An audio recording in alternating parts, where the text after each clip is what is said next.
इस वक्त एक बड़ी खबर भोपाल से आ रही है। मुसलसल ड्यूटी करने से परेशान पुलिस एहलकार ने खुद को गोली मार दी।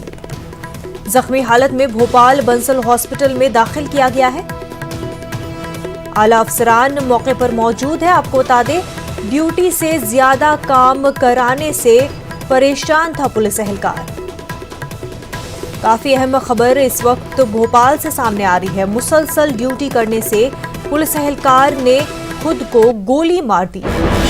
जख्मी हालत में भोपाल बंसल हॉस्पिटल में दाखिल करा दिया गया है। आला अफसरान भी मौके पर मौजूद है। आपको बता दें कि पुलिस एहलकार ड्यूटी से ज्यादा काम कराने से परेशान था, जिसके चलते उसने खुद को गोली मार दी।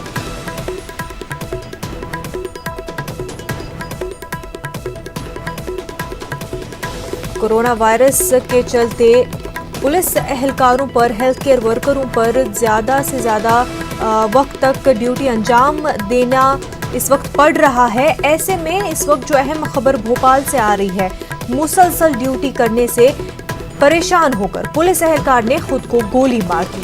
आला अफसरान मौके पर मौजूद है। जख्मी हालत में भोपाल बंसल हॉस्पिटल पुलिस एहलकार को दाखिल कर दिया गया है। ड्यूटी से ज्यादा काम कराने से काफी परेशान था पुलिस एहलकार और इसी परेशानी में उसने खुद को गोली मारी।